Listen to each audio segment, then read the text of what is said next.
Pada tahun 1947, Belanda melancarkan sebuah operasi militer besar-besaran ke wilayah Republik Indonesia. Sebuah langkah yang menandai dimulainya apa yang kemudian dikenal sebagai agresi militer Belanda. Bukan lagi sekadar perundingan atau tekanan politik. Kali ini Belanda datang dengan tujuan yang jauh lebih jelas. Merebut kembali kendali atas wilayah yang telah mereka tinggalkan dan menghapus keberadaan republik yang baru saja berdiri. Pertempuran pun terjadi di berbagai wilayah. Namun seiring waktu, menjadi jelas bahwa konflik ini tidak hanya ditentukan oleh apa yang terjadi di medan perang. Ada pertarungan lain yang sama pentingnya, pertarungan untuk mendapatkan pengakuan dunia. Belanda berusaha menunjukkan bahwa mereka masih berhak atas Hindia Belanda. Sementara Indonesia berjuang meyakinkan dunia bahwa kemerdekaannya bukan sekadar deklarasi, melainkan bukti bahwa Indonesia telah berdiri sebagai negara yang sah. Pertanyaannya kemudian bukan sekadar bagaimana perang ini berlangsung, tetapi bagaimana Republik Indonesia mampu bertahan di tengah tekanan sebesar itu. Bagaimana konflik ini berubah dari perang kolonial menjadi sorotan dunia internasional. Inilah kisah tentang agresi militer Belanda, tentang sebuah upaya untuk merebut kembali tanah yang telah merdeka, tentang sebuah negara muda yang dipaksa bertahan di tengah tekanan yang hampir menghancurkannya, dan tentang bagaimana nasib Indonesia tidak hanya ditentukan di medan perang, tetapi juga di mata dunia.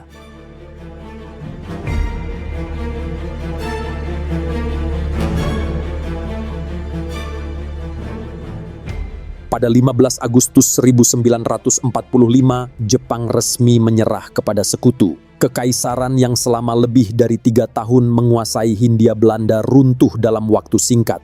2 hari setelah Jepang menyerah, tepat pada 17 Agustus 1945, Soekarno dan Muhammad Hatta memproklamasikan kemerdekaan Indonesia.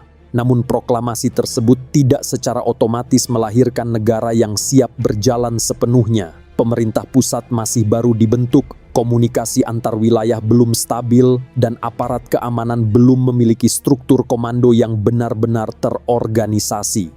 Tentara nasional bahkan belum terbentuk secara utuh. Kekuatan bersenjata Republik saat itu terdiri dari laskar-laskar pemuda, bekas anggota PETA dan Heiho, serta berbagai kelompok bersenjata lokal yang bergerak sendiri-sendiri. Senjata mereka pun sangat terbatas. Republik Indonesia lahir lebih cepat daripada kemampuan militernya untuk mempertahankan diri. Situasi semakin rumit ketika pasukan sekutu mulai memasuki Indonesia pada akhir tahun 1945.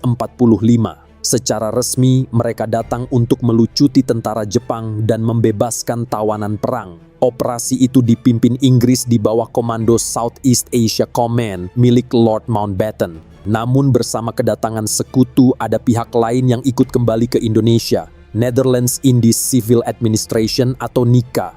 Bagi Belanda, kekalahan Jepang bukan berarti berakhirnya Hindia Belanda. Pemerintah kolonial yang sempat melarikan diri ke Australia kini berusaha kembali mengambil alih wilayah yang pernah mereka kuasai sebelum perang. Masalahnya, saat mereka datang kembali, Indonesia sudah lebih dulu menyatakan diri sebagai negara merdeka.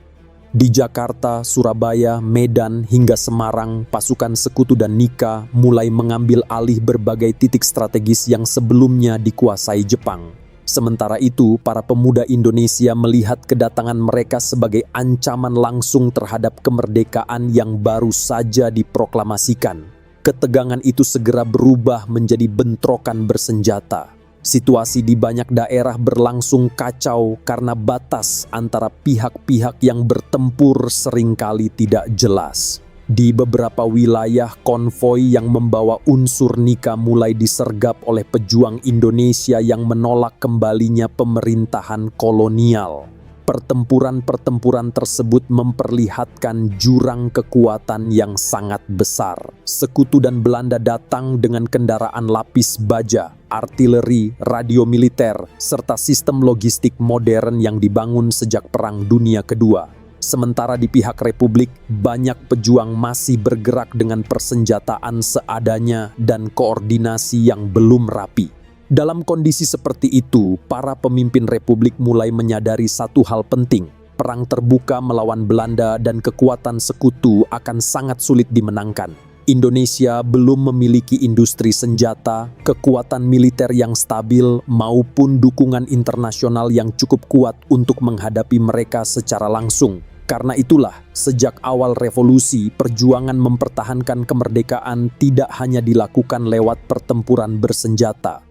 Republik Indonesia juga mulai berjuang di jalur diplomasi, mencoba mencari dukungan internasional dan meyakinkan dunia bahwa kemerdekaan yang diproklamasikan pada tahun 1945 merupakan bukti lahirnya sebuah negara yang sah.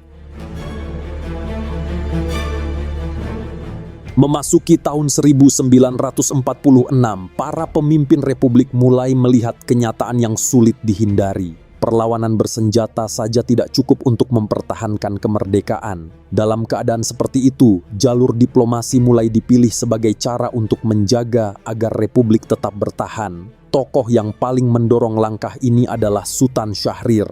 Ia bukan pemimpin militer, melainkan seorang intelektual yang percaya bahwa masa depan Indonesia juga ditentukan oleh opini dunia internasional. Bagi Syahrir, perang kemerdekaan tidak hanya berlangsung di medan tempur, tetapi juga di meja diplomasi. Pada saat itu, banyak negara masih memandang konflik di Indonesia sebagai persoalan internal Belanda. Jika Republik gagal memperoleh legitimasi politik di luar negeri, maka Belanda bisa lebih mudah membingkai perjuangan Indonesia sebagai pemberontakan terhadap pemerintahan yang sah.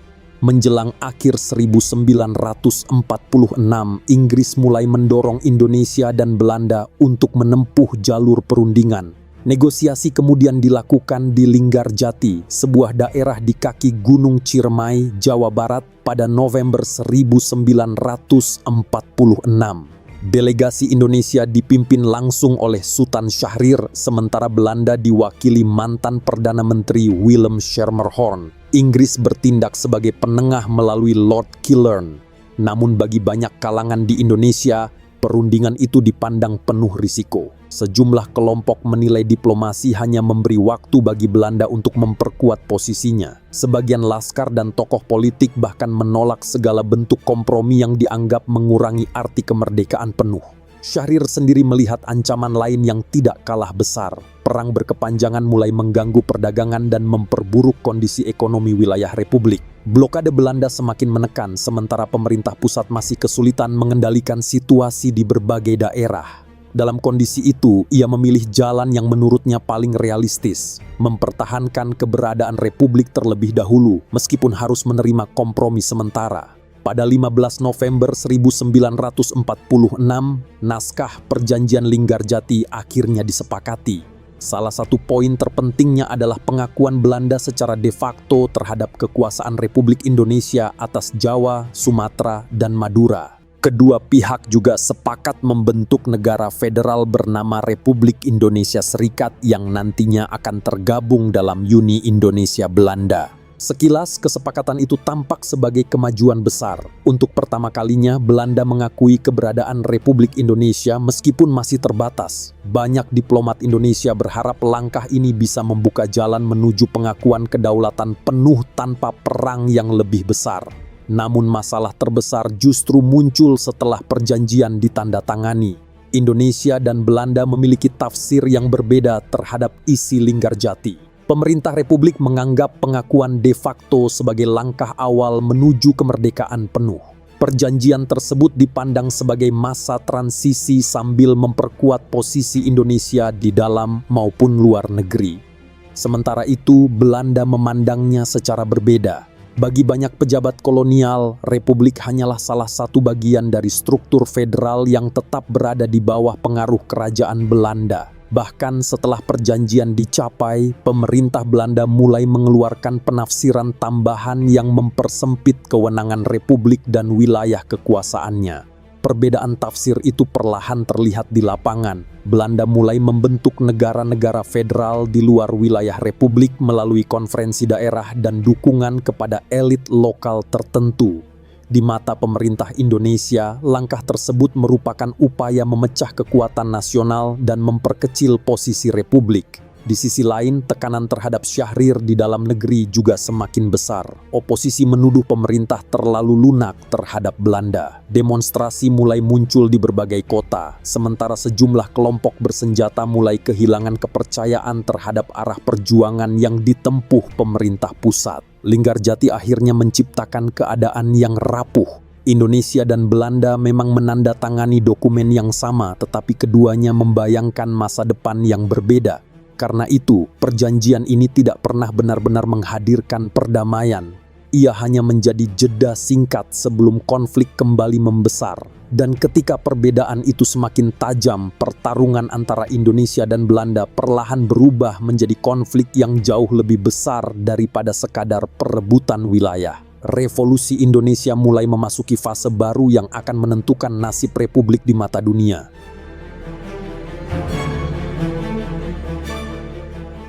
Memasuki tahun 1947, hubungan Indonesia dan Belanda semakin memburuk.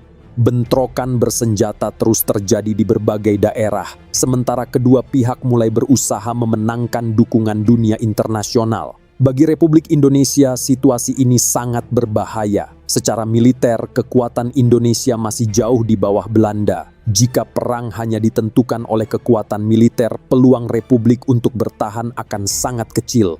Karena itu, pemerintah Indonesia mulai mengalihkan perjuangan ke jalur diplomasi. Jika Belanda unggul di medan perang, maka Republik mencoba bertarung di forum internasional. Sultan Syahrir memahami bahwa dunia sedang berubah. Setelah Perang Dunia II, gagasan tentang kemerdekaan dan hak menentukan nasib sendiri mulai mendapat perhatian internasional. Banyak negara mulai menentang kolonialisme, sementara Perserikatan Bangsa-Bangsa dibentuk sebagai simbol tatanan dunia baru. Indonesia kemudian mulai aktif membangun hubungan dengan negara-negara Asia yang sama-sama pernah mengalami penjajahan. India menjadi salah satu pendukung paling awal bagi Republik. Jawaharlal Nehru dan para nasionalis India memandang perjuangan Indonesia sebagai bagian dari kebangkitan bangsa-bangsa Asia melawan kolonialisme Eropa. Dukungan penting juga datang dari Australia. Di sejumlah pelabuhan, serikat buruh memboikot kapal-kapal Belanda yang menuju Indonesia. Mereka menolak memuat bahan bakar, amunisi, dan berbagai perlengkapan lain. Aksi itu menjadi pukulan besar bagi Belanda, karena untuk pertama kalinya perjuangan Indonesia mendapat dukungan nyata dari gerakan buruh internasional. Sementara itu, posisi Belanda mulai semakin rumit. Sejak awal, pemerintah Belanda berusaha menggambarkan konflik ini sebagai urusan dalam negeri kerajaan mereka. Belanda ingin dunia melihat perang di Indonesia hanya sebagai upaya memulihkan ketertiban di wilayah koloninya sendiri. Namun narasi itu perlahan mulai runtuh. Wartawan asing yang datang ke Indonesia mulai melihat kenyataan yang berbeda dari propaganda Belanda. Mereka menemukan sebuah republik yang sudah memiliki pemerintahan, tentara, dan dukungan rakyat di banyak daerah. Perlahan, dunia mulai melihat bahwa perang di Indonesia bukan sekadar masalah keamanan dalam negeri Belanda. Konflik ini mulai dipahami sebagai perang antara kekuatan kolonial dan bangsa yang sedang memperjuangkan kemerdekaannya. Di sisi lain, hubungan Indonesia dan Belanda terus memburuk setelah Linggarjati. Belanda menuduh Republik gagal menjaga keamanan dan melanggar kesepakatan. Sebaliknya, Indonesia melihat Belanda terus memperluas pengaruhnya melalui pembentukan negara-negara federal di luar wilayah Republik. Ketegangan semakin meningkat. India dan Australia menjadi dua negara yang paling aktif mendorong agar persoalan Indonesia dibahas di forum internasional. Mereka menolak melihat konflik ini semata sebagai urusan domestik Belanda. Perlahan, posisi konflik mulai berubah. Belanda tidak lagi hanya menghadapi Republik Indonesia di medan perang, tetapi juga opini dunia internasional yang mulai bergerak melawan kolonialisme. Namun dukungan internasional tidak langsung mengubah keadaan. Tekanan dunia terhadap Belanda masih belum cukup kuat untuk menghentikan ambisi mereka di Indonesia. Dan sebelum diplomasi mampu memberi perlindungan bagi Republik, Belanda mulai menyiapkan langkah yang jauh lebih keras. Sebuah operasi militer besar-besaran untuk menghancurkan Republik Indonesia.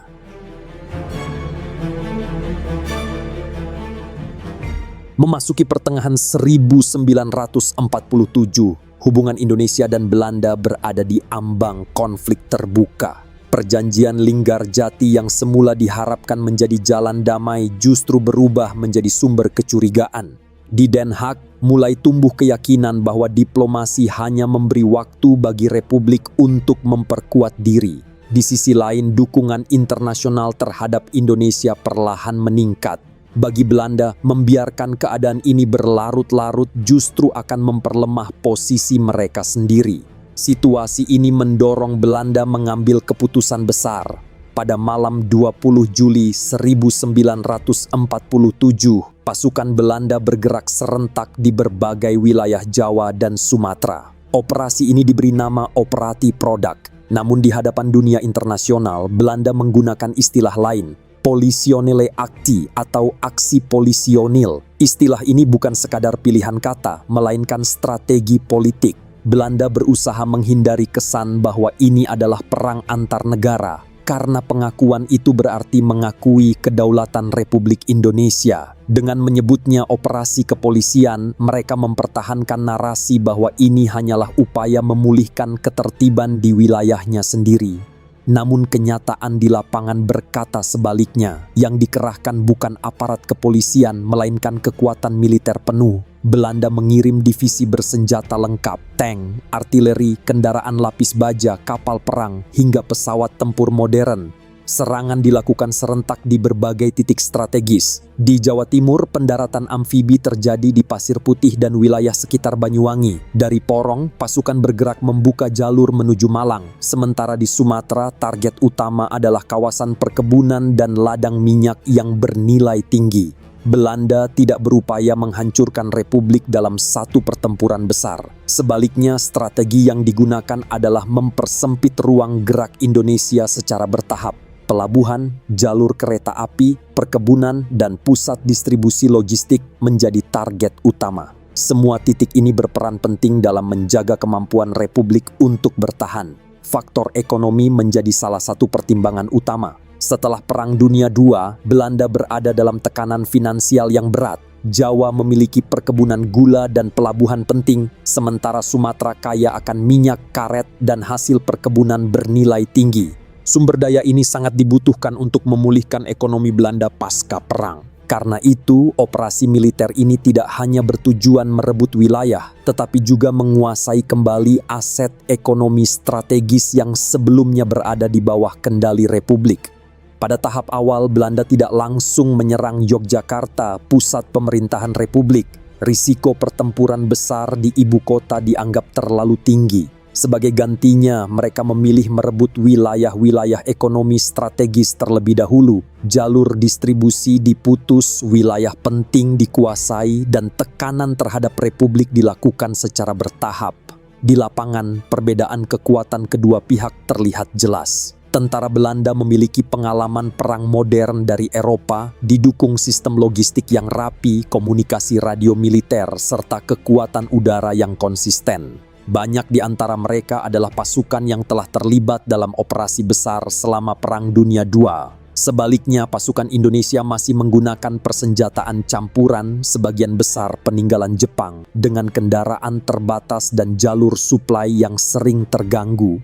Di pihak Belanda, awal operasi dipenuhi optimisme. Para perencana militer meyakini bahwa agresi ini akan berlangsung singkat. Kota-kota penting diperkirakan dapat dikuasai dalam hitungan minggu, jalur ekonomi diamankan, dan Republik diyakini akan runtuh setelah kehilangan wilayah strategisnya. Bagi mereka ini dianggap sebagai langkah terakhir untuk menyelesaikan persoalan Indonesia. Namun seiring pasukan Belanda bergerak semakin jauh ke wilayah Republik, muncul kenyataan yang tidak bisa diabaikan. Serangan ini memaksa Indonesia menghadapi ujian besar. Sebagai negara yang bahkan belum genap berdiri 2 tahun, Republik harus bertahan di tengah tekanan militer yang jauh lebih kuat dan terorganisasi.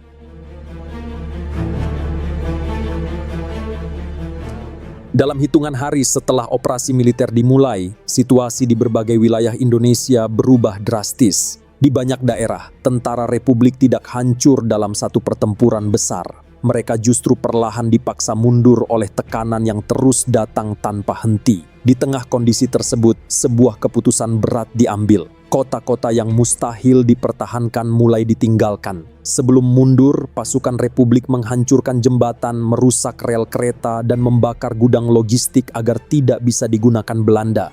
Pada malam hari, sebagian pasukan bergerak diam-diam meninggalkan kota menuju pedalaman dan pegunungan. Namun di balik kemunduran itu, cara perang Republik sebenarnya sedang berubah. Pimpinan TNI mulai menyadari bahwa mempertahankan kota lewat perang terbuka hanya akan menghabiskan kekuatan mereka. Maka strategi baru mulai dijalankan. Pasukan Republik tidak lagi terpaku menjaga garis depan. Mereka berpencar ke desa-desa, hutan, dan jalur pedalaman. Pada titik ini, konflik berubah menjadi perang gerilya. Patroli Belanda disergap di jalan sempit. Konvoi logistik diserang secara tiba-tiba. Setelah menyerang, pasukan Republik segera menghilang sebelum bala bantuan datang. Belanda memang mampu merebut kota dengan cepat, tetapi menguasai Indonesia sepenuhnya adalah persoalan yang jauh lebih rumit. Karena di banyak tempat, rakyat mulai ikut menjaga keberlangsungan perang itu sendiri. Warga desa menyediakan makanan, tempat persembunyian, dan informasi tentang pergerakan musuh. Perlahan, batas antara pejuang dan rakyat biasa mulai kabur. Revolusi tidak lagi hanya bertahan di garis depan, tetapi hidup di desa-desa, di hutan, dan di perjalanan panjang para gerilyawan yang terus berpindah dari satu tempat ke tempat lain. Memasuki pertengahan 1947, wilayah kekuasaan Indonesia terus menyusut, sementara Belanda berusaha meyakinkan dunia bahwa mereka sedang memulihkan ketertiban di Hindia Belanda. Namun tanpa disadari Belanda, perang ini perlahan mulai bergerak keluar dari medan tempur. Dan ketika dunia mulai memperhatikan apa yang sebenarnya terjadi di Indonesia, arah revolusi ini pun mulai berubah.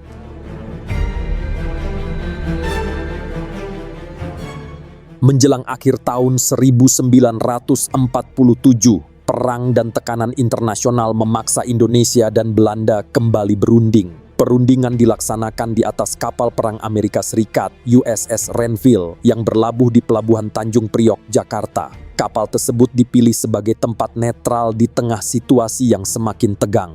Delegasi Indonesia dipimpin Amir Syarifuddin, sementara Belanda diwakili Abdul Qadir Wijoyo Atmojo, tokoh yang berpihak pada pemerintahan kolonial Belanda. Amerika Serikat, Australia, dan Belgia hadir sebagai penengah lewat Komisi 3 Negara. Sejak awal perundingan, posisi kedua pihak sudah tidak seimbang. Belanda datang dengan kendali atas banyak wilayah penting yang berhasil mereka rebut lewat agresi militer sebelumnya. Situasi tersebut membuat jalannya perundingan lebih menguntungkan Belanda. Di satu sisi, Belanda menekan agar hasil pendudukannya diakui. Di sisi lain, Republik Indonesia hanya berusaha mempertahankan wilayah yang masih tersisa.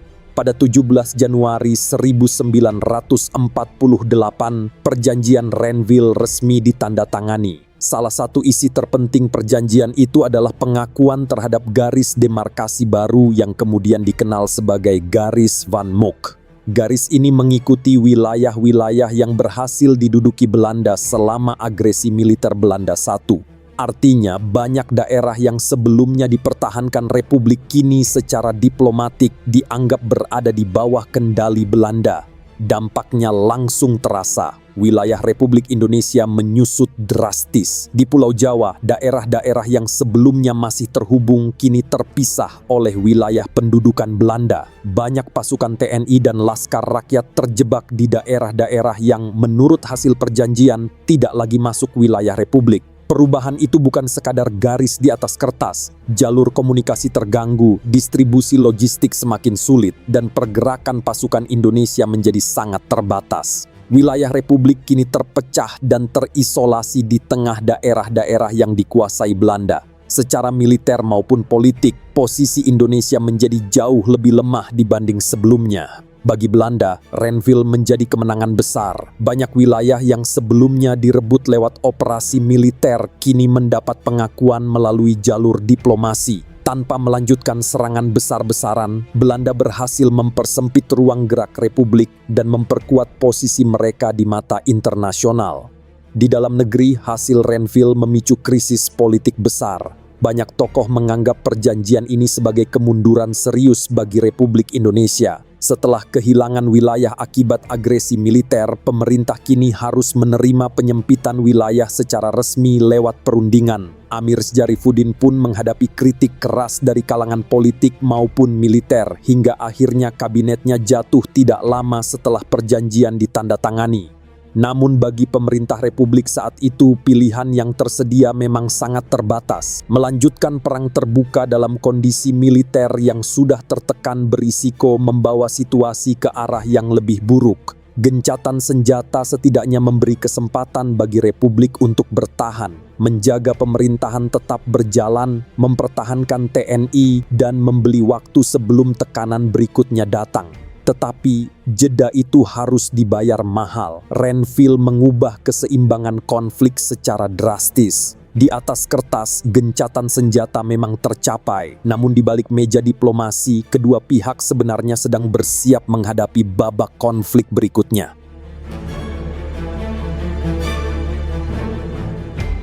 Setelah perjanjian Renville ditandatangani, dampaknya segera terasa di berbagai wilayah Republik Indonesia. Bagi TNI, salah satu akibat paling berat dari perjanjian itu adalah kewajiban meninggalkan daerah-daerah yang tidak lagi diakui sebagai wilayah Republik. Peristiwa inilah yang kemudian dikenal sebagai hijrah TNI. Perjalanan tersebut bukan sekadar perpindahan pasukan. Para tentara harus menempuh jalur panjang dengan logistik terbatas dan perlengkapan seadanya. Sepanjang perjalanan, mereka meninggalkan desa-desa, kota-kota kecil, dan daerah yang selama ini mereka pertahankan dari Belanda. Bagi banyak prajurit, hijrah ini terasa seperti kemunduran tanpa pertempuran. Situasi serupa juga dirasakan rakyat sipil di daerah-daerah yang ditinggalkan. Ketika pasukan Republik bergerak keluar dari wilayah pendudukan Belanda, banyak warga menghadapi ketidakpastian baru. Sebagian memilih ikut mengungsi bersama tentara Republik. Sebagian lain tetap tinggal karena tidak punya pilihan. Di beberapa daerah, mundurnya TNI menimbulkan kesan bahwa pengaruh Republik mulai melemah. Meski secara resmi menerima garis demarkasi Renville, Republik tidak sepenuhnya berhenti bergerak di luar wilayah yang diakui Belanda. Jaringan komunikasi rahasia tetap berjalan. Hubungan dengan kelompok-kelompok pejuang di daerah pendudukan masih dipertahankan. Di beberapa wilayah, pasukan Indonesia bahkan mulai melakukan infiltrasi secara diam-diam untuk menjaga pengaruh Republik di belakang garis demarkasi. Bagi Belanda, perkembangan ini dianggap sebagai tanda bahwa Republik Indonesia semakin mendekati kehancuran.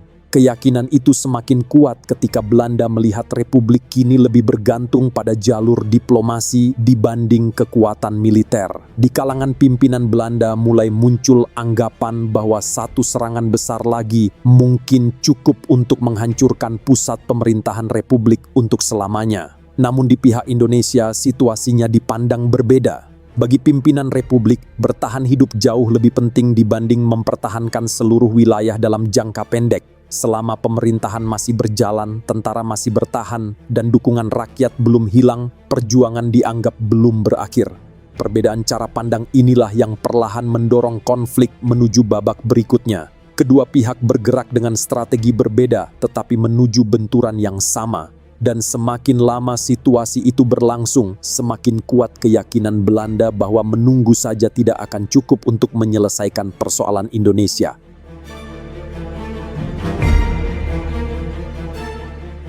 Memasuki pertengahan hingga akhir 1948, Belanda mulai menyadari bahwa hasil perjanjian Renville belum membawa kemenangan yang mereka harapkan. Pemerintahan Republik tetap berjalan, struktur komando militer masih bertahan, dan jaringan komunikasi meskipun terbatas belum lumpuh sepenuhnya.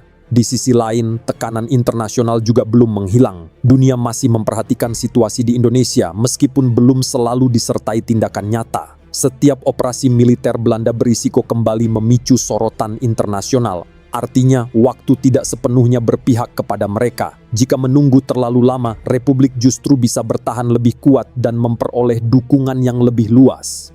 Dalam situasi tersebut, cara pandang Belanda mulai berubah. Jika sebelumnya mereka berfokus menguasai wilayah sedikit demi sedikit, Kini muncul keyakinan bahwa konflik hanya bisa diselesaikan lewat satu serangan cepat ke pusat kekuasaan Republik. Selama Yogyakarta masih menjadi ibu kota dan pemerintahan Indonesia tetap berjalan, Republik akan terus ada, tidak peduli seberapa sempit wilayah yang mereka kuasai. Pada titik ini, operasi militer yang sebelumnya berfokus pada wilayah ekonomi kini diarahkan pada satu sasaran utama, merebut pusat pemerintahan Republik dalam satu serangan cepat. Operasi tersebut dirancang secara sistematis. Serangan akan dilakukan secara mendadak, dengan kecepatan tinggi, dan dalam waktu sesingkat mungkin. Faktor kejutan menjadi kunci utama. Pasukan harus bergerak sebelum Republik sempat bereaksi atau memindahkan pusat pemerintahannya. Targetnya jelas, menguasai Yogyakarta dan menangkap para pemimpin Republik. Di pihak Indonesia, tanda-tanda ancaman sebenarnya mulai terlihat. Pergerakan militer Belanda semakin intens di berbagai wilayah dan kabar tentang kemungkinan operasi besar mulai beredar di kalangan pimpinan Republik. Namun keterbatasan komunikasi serta kondisi wilayah yang terpecah membuat sulit memastikan kapan dan di mana serangan akan dimulai. Ketegangan pun terus meningkat. Republik berusaha mempertahankan pemerintahannya di Yogyakarta, sementara Belanda menyiapkan langkah untuk menghancurkan pusat kekuasaan itu dalam satu serangan. Dan ketika keputusan terakhir akhirnya diambil di pihak Belanda, konflik Indonesia memasuki fase paling menentukan dalam revolusi kemerdekaan. Menjelang fajar 19 Desember 1948, Yogyakarta masih tampak tenang. Kota yang sejak 1946 menjadi ibu kota Republik itu belum menyadari bahwa dalam hitungan jam, serangan terbesar sejak proklamasi kemerdekaan akan dimulai. Tidak lama kemudian, suara pesawat mulai terdengar di langit Yogyakarta. Belanda melancarkan operasi militer besar yang dikenal sebagai Operatie Kraai atau Operasi Gagak. Sasaran pertama mereka adalah lapangan Maguwo, pangkalan udara utama di dekat Yogyakarta. Serangan udara dilakukan sebelum pertahanan Republik sempat bereaksi penuh. Beberapa saat kemudian, pasukan payung diterjunkan untuk menguasai lapangan udara dan membuka jalan bagi pasukan darat menuju pusat kota. Kecepatan menjadi kunci utama operasi ini. Belanda memahami bahwa semakin lama serangan berlangsung, semakin besar peluang pemerintah Republik meloloskan diri atau memindahkan pusat pemerintahan. Karena itu, operasi dirancang untuk menghantam dan melumpuhkan Yogyakarta secara mendadak sebelum Indonesia sempat menyusun respons yang terkoordinasi. Di dalam kota, situasi berubah dengan cepat. Komunikasi mulai kacau, sementara pasukan Republik berusaha mempertahankan beberapa titik penting. Namun kekuatan mereka tidak sebanding dengan serangan Belanda yang sudah dipersiapkan dengan matang. Jalan menuju pusat kota perlahan dikuasai, dan dalam waktu singkat pasukan Belanda mulai mendekati pusat pemerintahan Republik. Di tengah situasi tersebut, sebagian tokoh mendorong agar Soekarno dan Hatta keluar dari kota demi menjaga kelangsungan pemerintahan Republik. Namun pada akhirnya, keduanya memilih tetap tinggal di Yogyakarta dan menghadapi langsung konsekuensi serangan Belanda. Keputusan tersebut bukan tanpa pertimbangan. Soekarno dan Hatta memahami bahwa jika seluruh pimpinan Republik meninggalkan ibu kota, Belanda dapat menggambarkan pemerintah Indonesia sebagai kekuatan yang sudah kehilangan kendali. Dengan tetap berada di Yogyakarta, mereka ingin menunjukkan bahwa Republik bukan runtuh karena melarikan diri, tetapi karena diserang melalui agresi militer terbuka. Ketika pasukan Belanda semakin mendekat, para pemimpin Republik akhirnya menyerahkan diri. Soekarno, Hatta, dan sejumlah pejabat penting kemudian ditangkap dan diasingkan ke luar Jawa. Bagi Belanda, inilah inti dari operasi yang telah mereka siapkan selama berbulan-bulan. Yogyakarta jatuh, pemerintahan pusat lumpuh, dan para pemimpin utama Republik berada dalam tahanan. Dari sudut pandang militer, operasi ini tampak sebagai keberhasilan besar. Tidak lama setelah Yogyakarta jatuh, Belanda mulai membangun narasi kemenangan mereka. Pemerintah Belanda mengumumkan bahwa Republik Indonesia pada dasarnya sudah tidak lagi ada. Ibu kota berhasil direbut, para pemimpin negara ditangkap, dan pemerintahan pusat dilumpuhkan. Bagi banyak pejabat Belanda, Inilah pukulan terakhir untuk mengakhiri Republik Indonesia. Untuk sesaat narasi itu memang tampak meyakinkan. Di luar Indonesia, banyak pihak mulai mempertanyakan apakah Republik masih mampu bertahan setelah kehilangan ibu kota sekaligus para pemimpinnya. Di Yogyakarta, suasana kota berubah drastis setelah pendudukan Belanda dimulai. Pos-pos militer berdiri di berbagai titik penting, sementara kendaraan lapis baja bergerak melewati jalan-jalan utama kota. Bendera Belanda kembali berkibar di pusat pemerintahan yang sebelumnya menjadi simbol kemerdekaan Indonesia. Namun di balik keberhasilan operasi militer itu, ada satu hal yang belum sepenuhnya disadari Belanda. Di luar Yogyakarta, struktur republik ternyata belum benar-benar hilang seperti yang mereka bayangkan.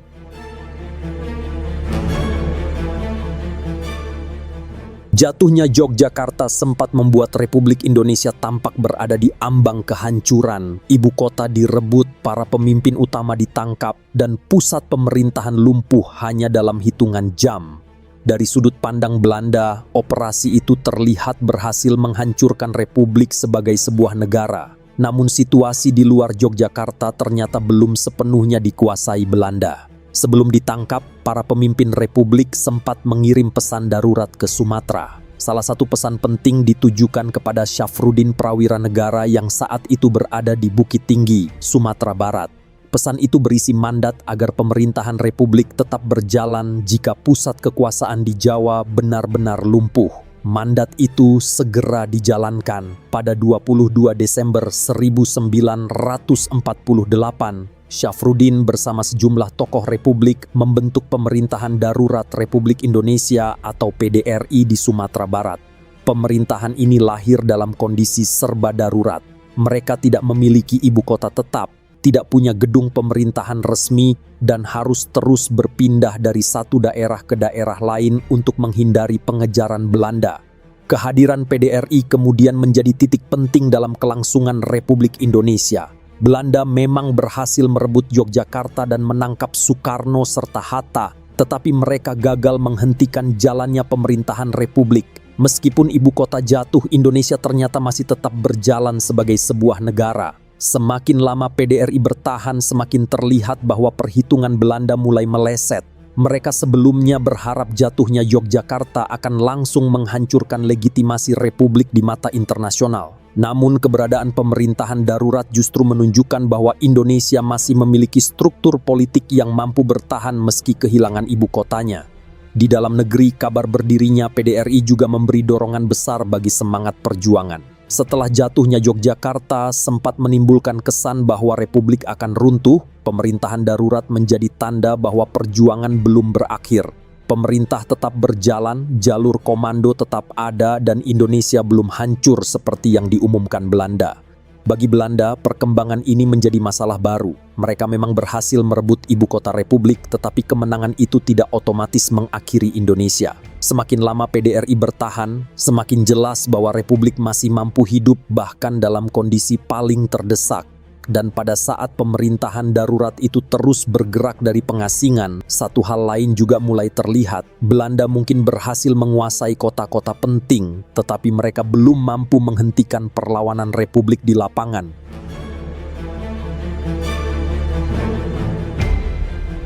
Setelah Yogyakarta jatuh dan para pemimpin Republik ditangkap, Belanda mulai percaya bahwa perang hampir berakhir. Namun situasi di lapangan bergerak menuju arah yang berbeda. Di pedalaman dan di kawasan hutan yang sulit dijangkau, perlawanan tidak hilang. Ia hanya berubah bentuk.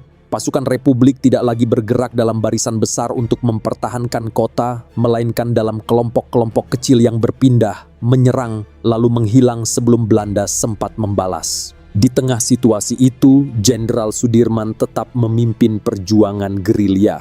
Pada akhir tahun 1948, kondisi kesehatannya sebenarnya sangat buruk.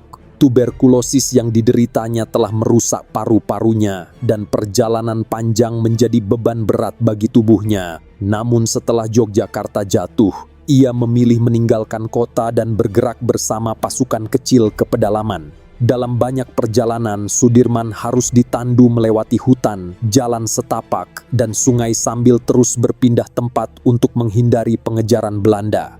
Namun bahkan dari atas tandu, komando tetap berjalan. Perintah dikirim melalui kurir yang bergerak di antara satuan-satuan kecil, sementara informasi tentang pergerakan Belanda dikumpulkan dari warga desa. Banyak keputusan harus diambil dalam situasi penuh ketidakpastian, dengan jalur komunikasi yang sering terputus dan posisi lawan yang tidak selalu diketahui secara pasti. Dalam kondisi tersebut, kehidupan para pejuang berubah drastis. Mereka berjalan jauh dengan perlengkapan seadanya. Persediaan makanan bergantung pada bantuan warga, sementara obat-obatan hampir tidak tersedia. Luka, penyakit, dan kelelahan menjadi bagian dari keseharian. Banyak pejuang bergerak tanpa alas kaki, melewati hutan dan pegunungan tanpa mengetahui kapan perang ini akan berakhir. Bagi Belanda, situasi ini menjadi masalah besar. Mereka memang menguasai kota-kota utama, tetapi jalur di luar kota tidak pernah benar-benar aman. Konvoi harus dijaga ketat, patroli dilakukan terus-menerus, dan setiap perjalanan berisiko diserang mendadak. Operasi yang awalnya dirancang sebagai perang singkat perlahan berubah menjadi konflik yang menguras waktu dan tenaga. Bagi Indonesia, gerilya bukan hanya soal mempertahankan perlawanan bersenjata. Selama pasukan Republik masih bergerak dan komando tetap berjalan, Belanda akan sulit membuktikan bahwa Indonesia benar-benar telah kalah. Republik mungkin kehilangan ibu kota dan pemerintahan pusatnya, tetapi perjuangan itu sendiri masih terus hidup di berbagai daerah. Namun semakin lama perang berlangsung, satu hal mulai terlihat jelas. Perlawanan gerilya di pedalaman saja belum cukup untuk mengubah arah konflik. Di mata dunia internasional, Indonesia masih tampak sebagai pihak yang terdesak, sementara keberadaan Republik belum sepenuhnya terlihat. Karena itu, di tengah perang gerilya yang terus berlangsung, muncul kesadaran baru di kalangan pejuang Republik. Bertahan saja tidak cukup, dunia harus melihat bahwa Republik Indonesia masih ada dan terus memberikan perlawanan.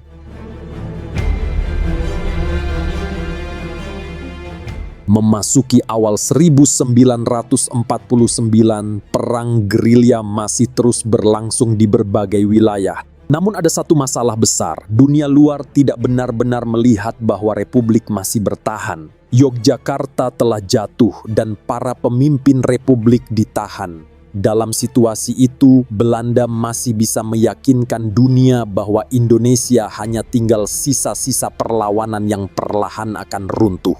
Karena itu, muncul gagasan untuk melakukan satu tindakan yang bisa dilihat langsung oleh dunia. Republik harus menunjukkan bahwa mereka masih mampu bergerak dan menyerang secara terorganisasi. Dari situlah lahir rencana berani untuk menyerang Yogyakarta. Yogyakarta dipilih karena kota itu menjadi simbol utama kemenangan Belanda. Jika ibu kota Republik bisa direbut kembali, meskipun hanya beberapa jam, dunia akan melihat bahwa Indonesia belum benar-benar kalah.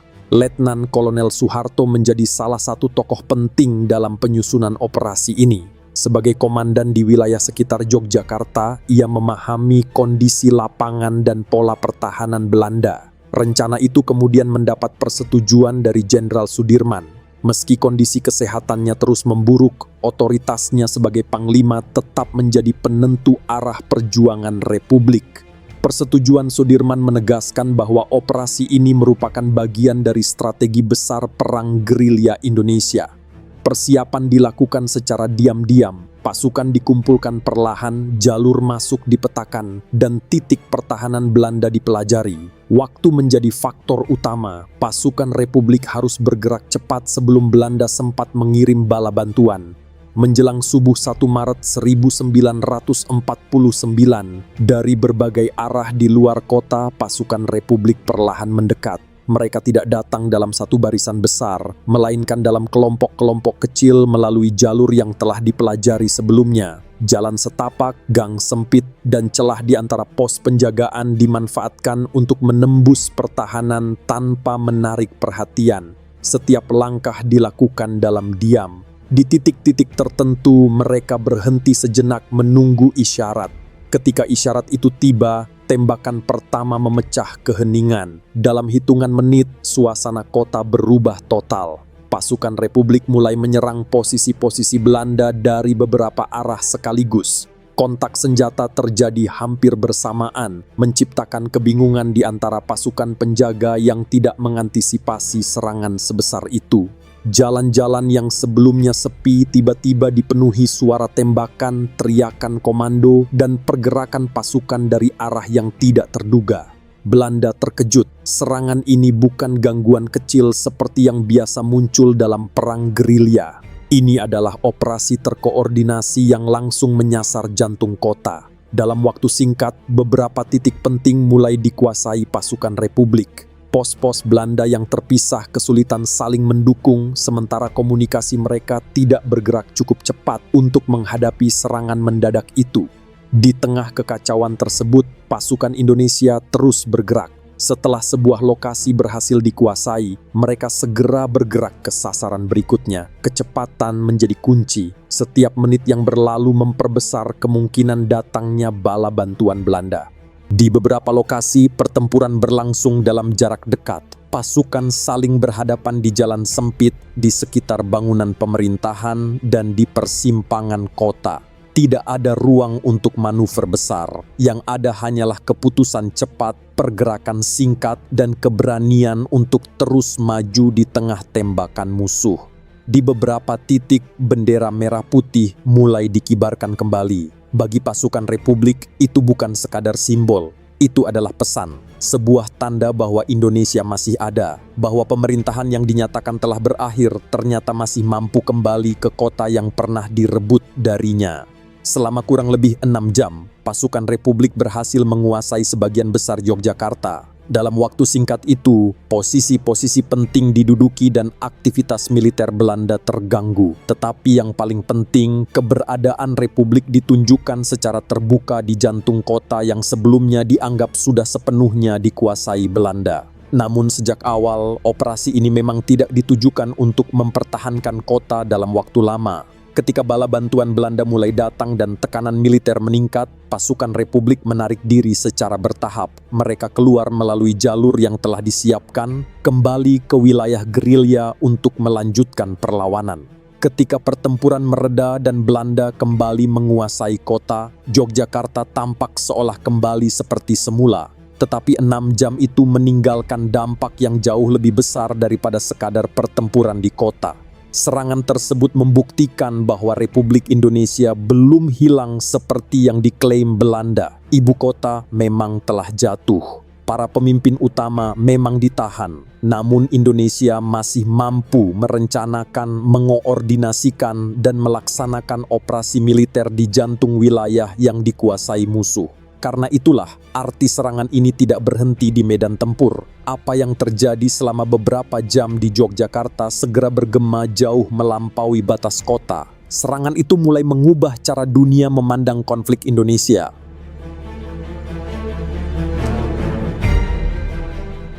Kabar tentang serangan umum 1 Maret di Yogyakarta segera menyebar melalui laporan militer, kesaksian saksi mata, dan jaringan diplomatik yang sejak awal mengikuti konflik Indonesia. Bagi dunia luar, peristiwa tersebut menghadirkan fakta yang sulit diabaikan. Republik yang sebelumnya dinyatakan telah runtuh ternyata masih mampu melancarkan operasi militer terkoordinasi di pusat wilayah yang dikuasai Belanda. Peristiwa di Yogyakarta segera meruntuhkan narasi yang dibangun Belanda sejak jatuhnya ibu kota Republik. Sebelumnya mereka berusaha menunjukkan bahwa Indonesia sudah kehilangan pemerintahan dan tidak lagi mampu bertindak sebagai sebuah negara. Namun serangan umum memperlihatkan hal sebaliknya. Dampaknya segera terasa di tingkat internasional. Laporan tentang serangan umum memperkuat posisi negara-negara yang sejak awal meragukan klaim Belanda.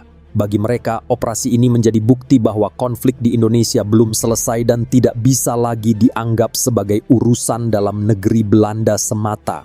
Di Perserikatan Bangsa-Bangsa, pembahasan mengenai Indonesia mulai bergerak lebih serius. Jika sebelumnya posisi Republik masih diperdebatkan, kini situasinya menjadi lebih jelas. Bagi Belanda, situasi ini menjadi tekanan baru yang sulit dikendalikan. Klaim bahwa Republik Indonesia telah berakhir kini semakin sulit dipertahankan setelah dunia melihat sendiri apa yang terjadi di Yogyakarta. Di pihak Indonesia, posisi diplomasi mulai menguat. Perwakilan Republik kini memiliki bukti nyata untuk menunjukkan bahwa Indonesia masih mampu bergerak dan mengoordinasikan perlawanan. Apa yang sebelumnya hanya disampaikan lewat diplomasi, kini diperlihatkan langsung melalui peristiwa di Yogyakarta. Perubahan tersebut memang tidak langsung mengakhiri perang, namun arah konflik mulai bergeser. Jika sebelumnya Belanda menentukan tempo lewat operasi militer, kini mereka juga harus menghadapi tekanan internasional yang semakin membesar. Setiap langkah yang mereka ambil mulai dinilai bukan hanya dari hasil di lapangan, tetapi juga dari dampaknya di mata dunia. Sejak saat itu, ruang gerak Belanda semakin menyempit. Operasi militer yang sebelumnya dirancang untuk menghancurkan Republik justru memunculkan tekanan baru dari dunia internasional. Dari titik itulah arah konflik mulai berubah. Perang Indonesia tidak lagi ditentukan sepenuhnya di medan tempur, tetapi juga oleh tekanan internasional yang semakin sulit diabaikan.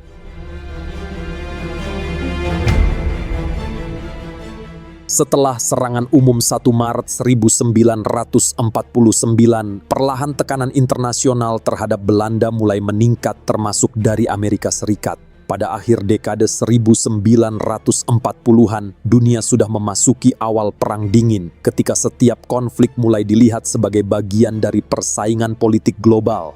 Asia Tenggara menjadi kawasan yang sangat penting, karena itu perang yang terus berlanjut di Indonesia mulai dipandang sebagai risiko bagi Amerika. Mereka khawatir ketidakstabilan yang berkepanjangan bisa membuka ruang bagi gerakan-gerakan politik radikal untuk berkembang. Bagi Amerika, Indonesia yang baru merdeka tidak boleh jatuh ke pengaruh yang dianggap bertentangan dengan blok Barat. Dari titik itulah sikap Amerika mulai berubah menjadi tekanan nyata. Senjata utama mereka bukan militer, melainkan ekonomi. Setelah Perang Dunia II, Belanda sangat bergantung pada bantuan pemulihan dari Amerika melalui Marshall Plan untuk membangun kembali negaranya yang hancur akibat perang. Ketergantungan itu memberi Amerika ruang tekanan yang sangat kuat. Washington mulai memberi sinyal bahwa bantuan ekonomi tidak bisa dipisahkan dari sikap Belanda di Indonesia. Bagi Amerika, perang yang terus berlangsung hanya akan memperpanjang ketidakstabilan. Dan bagi Belanda, melanjutkan operasi militer kini berarti menghadapi risiko kehilangan dukungan yang jauh lebih penting bagi masa depan negaranya. Di saat yang sama, Perserikatan Bangsa-Bangsa mulai bersikap lebih tegas. Resolusi-resolusi dikeluarkan untuk menekan Belanda agar menghentikan operasi militer dan kembali berunding dengan Indonesia. Komisi PBB di Indonesia juga semakin aktif menjembatani komunikasi antara kedua pihak. Tekanan internasional itu datang bersamaan dengan beban perang yang semakin berat bagi Belanda. Mereka memang masih menguasai kota-kota penting, tetapi mempertahankannya membutuhkan biaya besar dan operasi militer yang terus berjalan tanpa henti. Jalur logistik harus dijaga, pasukan disebar di berbagai wilayah, sementara perlawanan Republik tidak pernah benar-benar berhenti. Dalam jangka panjang, perang ini mulai terlihat sulit dimenangkan. Pada titik inilah arah keputusan mulai berubah. Belanda akhirnya kembali membuka jalur perundingan dengan Indonesia. Proses itu mengarah pada Perjanjian Rumroyen pada Mei 1949. Republik setuju menghentikan perang gerilya, sementara Belanda sepakat mengembalikan pemerintahan Republik ke Yogyakarta dan memulai proses penyerahan kedaulatan. Kesepakatan ini menjadi tanda perubahan besar dalam konflik Indonesia. Untuk pertama kalinya sejak agresi militer Belanda II, Belanda mulai mundur dari posisi yang sebelumnya mereka pertahankan dengan kekuatan militer. Yogyakarta akan dikembalikan dan Republik Indonesia kembali diakui sebagai pihak yang harus diajak berunding. Konflik berakhir ketika tekanan internasional menjadi terlalu besar untuk diabaikan, memaksa Belanda menghadapi kenyataan bahwa kekuatan militer saja tidak cukup untuk menghancurkan Republik Indonesia.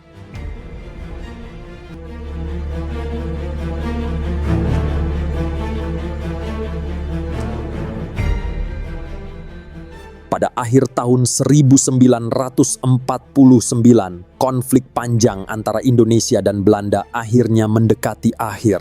Di Den Haag, melalui konferensi meja bundar, kedua pihak kembali duduk dalam satu ruang. Bukan lagi untuk mempertahankan posisi di medan konflik, tetapi untuk menentukan penyelesaian perang dan masa depan Indonesia. Hasilnya menjadi titik penting dalam sejarah Indonesia. Belanda akhirnya mengakui kedaulatan Indonesia secara resmi. Negara yang sebelumnya berusaha dihancurkan lewat operasi militer kini berdiri sebagai negara merdeka yang diakui dunia. Setelah bertahun-tahun perang, diplomasi, dan tekanan internasional, konflik itu akhirnya berujung pada pengakuan kedaulatan Indonesia.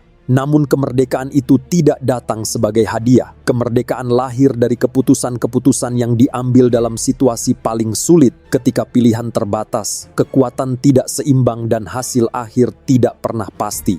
Dari medan perang hingga meja perundingan, setiap langkah membawa konsekuensi yang harus ditanggung, baik oleh para pemimpin maupun rakyat yang hidup di tengah konflik. Di sepanjang perjuangan itu, ada tokoh-tokoh yang menjaga Republik tetap bertahan. Mereka tidak bergerak dalam kondisi ideal. Keputusan-keputusan itu diambil di tengah tekanan, keterbatasan, dan ketidakpastian. Dalam situasi ketika tidak ada pilihan yang benar-benar aman, mereka tetap memilih jalan yang menjaga Republik tetap hidup meskipun risikonya sangat besar. Dari situlah kemerdekaan Indonesia menjadi lebih dari sekadar satu peristiwa sejarah. Kemerdekaan dibentuk oleh perlawanan di medan perang, ketahanan dalam masa darurat, dan kemampuan menghadapi perubahan dunia yang sedang terjadi saat itu. Setiap fase membawa Indonesia menuju fase berikutnya hingga akhirnya Republik tidak hanya bertahan, tetapi juga diakui sebagai negara yang berdaulat. Dan pada akhirnya, pertanyaan yang tersisa bukan lagi bagaimana kemerdekaan itu diperoleh, melainkan bagaimana kemerdekaan itu dijaga setelahnya. Karena kemerdekaan yang lahir dari perjuangan seperti itu tidak berhenti pada satu titik sejarah. Ia terus hidup, bergantung pada bagaimana generasi berikutnya memilih untuk mempertahankannya.